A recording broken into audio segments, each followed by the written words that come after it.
Easy ആയിട്ടൊരു ചെമ്മീൻ പുട്ട് ഇന്ന് നോക്കാം. ഓക്കെ, അതിനായിട്ട് ഉള്ളി, ഇഞ്ചി, ചുറ്റുള്ളി, ചില്ലി, മല്ലിച്ചപ്പ് ഇതൊക്കെ ഒന്ന് മുറിച്ചിട്ട് നല്ലോണം ഓയിലിട്ട് വാട്ടുക. ഏത് ഉപയോഗിക്കാം, വെളിച്ചെണ്ണയായാലും ഓയിലായാലും കുഴപ്പമില്ല, നിങ്ങളെ ഇഷ്ടം. നല്ലോണം ഒന്ന് വാടിയതിന് ശേഷം മാത്രം മസാല ഇടുക, കാരണം പിന്നെ അത് വാടില്ല ഉള്ളി. അപ്പോൾ മസാല ഇതിലിടേണ്ടത് മഞ്ഞൾ, പെപ്പർ, സാൾട്ട് ആദ്യം ഇട്ടാലും കുഴപ്പമില്ല. ഇത് നല്ലോണം ഒന്ന് ഒരു 10 മിനിറ്റോളം സ്ലോ ആയിട്ട് വാട്ടിയെടുക്കുക.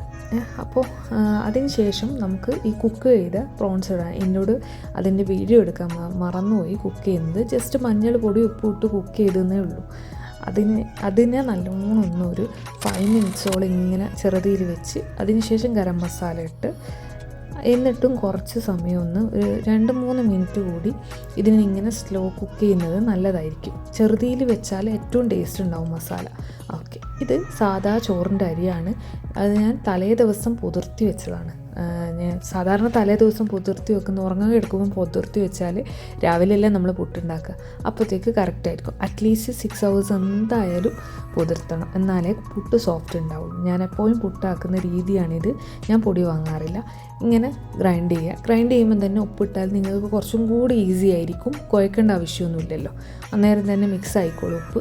ഇതാണ് ഒരു പരുവം ഗ്രൈൻഡ് ചെയ്തിട്ടുള്ള.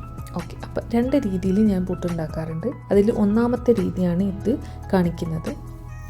ഇതിൽ ആദ്യം കോക്കനട്ട്, അതായത് തേങ്ങ 2 സ്പൂൺ തേങ്ങ ഫസ്റ്റ് ഇടുക. തേങ്ങ എത്രത്തോളം ഇടുന്നു അത്രത്തോളം പുട്ടിന് ടേസ്റ്റ് ഉണ്ടാവും. 2 സ്പൂൺ തേങ്ങ ഇടുക. അതിന് ശേഷം നമ്മൾ ഉണ്ടാക്കി വെച്ച മസാല ഉണ്ടല്ലോ, ചെമ്മീൻ മസാല, അതിടുക.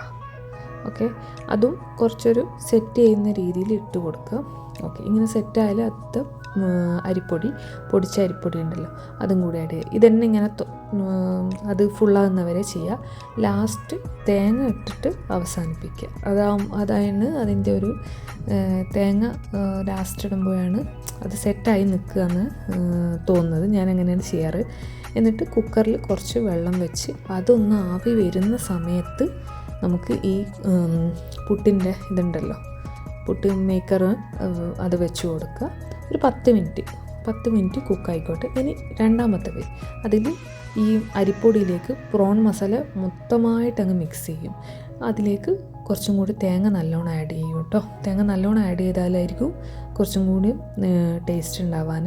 ഞാൻ എഗെയിൻ പറയുന്നത്, പുട്ടിൽ തേങ്ങ എത്രത്തോളം ഇടുന്നു അത്രത്തോളം പുട്ടിന് ടേസ്റ്റ് കൂടും. അതുകൊണ്ടാണ്. അപ്പോൾ അതിങ്ങനെ ഞാൻ ഈ കാണിക്കുന്നത് പോലെ ഇടുക. അതുപോലെ പുട്ടാക്കുന്ന പോലെ വെക്കുക. ഒരു 10 മിനിറ്റ്. ഓക്കെ, അങ്ങനെ ആണ് ഞാൻ ഈ പുട്ട് 2 രീതിയിൽ ഉണ്ടാക്കി നല്ല അടിപൊളി ടേസ്റ്റാണ്. ഉണ്ടാക്കി നോക്കുക.